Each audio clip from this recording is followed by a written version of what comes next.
Welcome to a special edition of the Sports Reporters. Today, we're going to be talking with my colleague Baxter Holmes about his remarkable story, deeply reported, deeply sourced, on the Buss family's decision to sell the Lakers, a decision that was made last summer. They sold the team to Mark Walter, who also owns the Dodgers. And this is much more than a basketball or merely a business story. This is a story about a famous American sports family with a famous asset, and the way that the sale in particular, and what was left behind after the patriarch Jerry Buss died in 2013, how the family has been torn apart through this process. Baxter, thank you so much for joining us. You're familiar. You're a very well-read guy, certainly better read than I am, with what Tolstoy said, right? All happy families are alike, and each unhappy family is unhappy in its own way. Bearing that in mind, how does it apply to the Busses and what's been going on with them, especially through this sale of the team? Yeah, it takes me back to an anecdote that Johnny Buss shared with me about the period of time leading up to their father's death in 2013. And he told me that Jerry Buss gathered his 6 children who were named in the family trust and said, should we just sell now? Because he was concerned about infighting amongst his children being a problem after he died. And so he broached that question, should we just sell now and get it over with? And they agreed to keep the team. But sure enough, his fears proved true. And infighting and dysfunction unfolded in several chapters, both public and private, in the years ahead after his death and leading up to the sale of the team.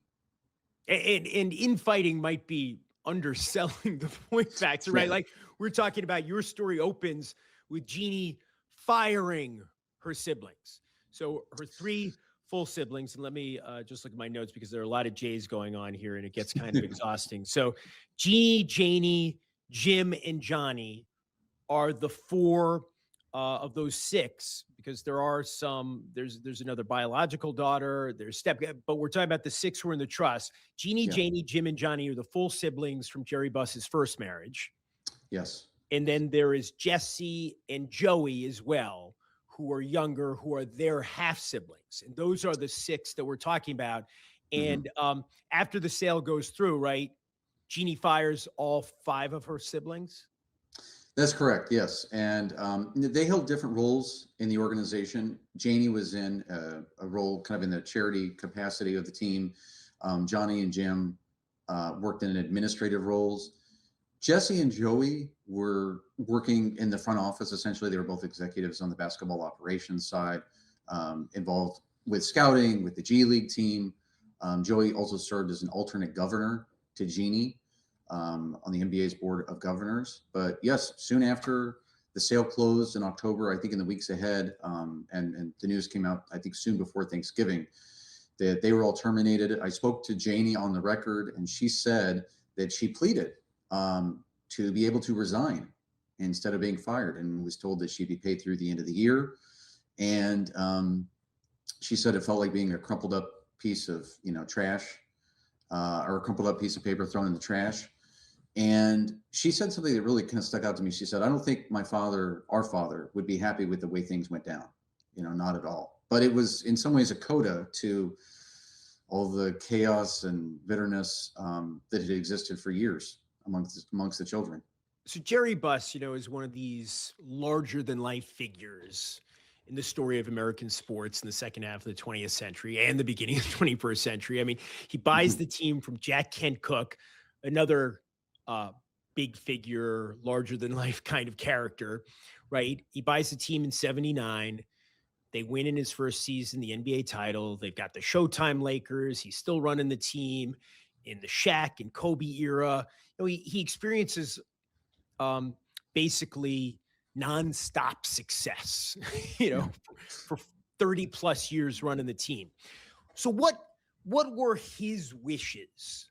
What did he want to see happen after he died in terms of his family's relationship and the way that they would run the team? Yeah. Well, in a simple way, and look, to your point, it was a crazy amount of success. 10 championships during his time, 32 playoff appearances in 34 years. The Lakers were always in the mix. You know, it never seemed like they had a downtime. They were, and if they did, it bounced back up pretty quickly. But in a simple way, he wanted the team to be run in the family for generation after generation. That was something that Johnny Buss told me. Some of the siblings have talked about that in the Hulu series documentary, that which includes all the sit downs with them, and that Jeanie and Linda Rambis, her confidant at the Lakers, co-executive produced. But that was one of his big wishes, was that the team would be stay in the family for generation after generation. He also wanted, I should say, peace amongst his children. You know, that was something that Jeanie pointed out in the Hulu documentary, and I certainly heard from others, was he wanted there to be peace amongst them. You know, different people have told me that he was in some ways the glue that was holding a broken family apart, or together, I should say. And it all started to really come apart after he passed away. But I mean, look, I mean, we're going to go to historical examples, current examples, you know, any family, right, where someone builds an empire, you know, Mm-hmm. I mean, I think I wrote down in my note, Charlemagne, but Rupert Murdoch, right? And then you've got multiple siblings who are in line to run it afterwards. It's going to get complicated. You know, you start dividing up the empire. You need somebody who's in charge, right? You can't run these empires by committee. And so I can understand Jerry Buss wants peace. He wants everybody to get along. He wants everybody to maintain a financial interest in the team and for them to retain the controlling interest. But practically, how is that going to happen? I mean, it was certainly complicated. And one of the ways that it was complicated in some ways was the design of the trust. You know, so in a simple way, Jeanie described it as a last man standing trust. And one of the things that I want to point out, I learned a little bit about something called a tontine. I was going to say, that's a new word for me. I'd never heard it before. Yes, please unpack the tontine. Yeah, so it's basically a pooled investment. It was common in the 17th and 19th centuries, and essentially acts as kind of a last man standing annuity, where there's funds pay out to members while they're alive, and when a member dies, their shares are redistributed amongst those who are alive. She told me that her father got really infatuated with this idea from a 1955 novel by that was called, of all things, a tontine, and it was set in the Victorian England. And there was a cast of characters, and they were intertwined by this financial pact. And it kind of featured their competing ambitions and secrets and rivalries. And she said, my dad was obsessed with it. And so that was the way the trust was designed. And so if you want to get kind of technical about it, the youngest two siblings, Joey and Jesse, stood to inherit everything, you know, down the line. Depending on how things goes. And I should point out, meaning, you know, assuming that they outlived their much older siblings. Right. And when their siblings would die, that money's redistributed. So, you know, it goes from 6 to 5 to 4 to 3 to 2 to 1. Yeah. But what does that leave for the kids, you know, the third generation, the grandkids? I mean, that would seem to suggest it leaves them nothing. Right. And so, the case. Yeah, and Jerry Buss, you know, look, the family trust that he created was an incredibly complicated document. He really tried to account for a number of things in it, and I was told that these kind of provisions and things he accounted for, such as like prepaying inheritance taxes, you know, years before he died, he created a buyout provision, which would allow members of the family to potentially buy out another member's shares.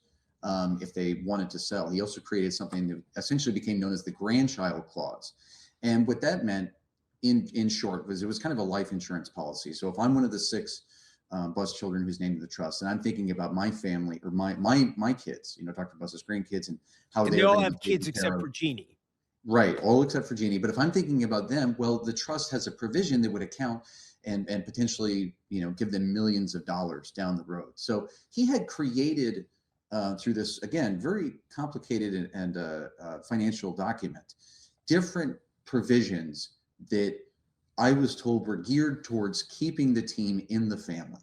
And so that if any of the Buss family members were like thinking about money or I need money for my kids, or I want to make sure my family's set up. There was some, or I'm thinking about selling. There was some aspect of the trust that accounted for that and would alleviate such pressure as to potentially keep the team in the family for years to come.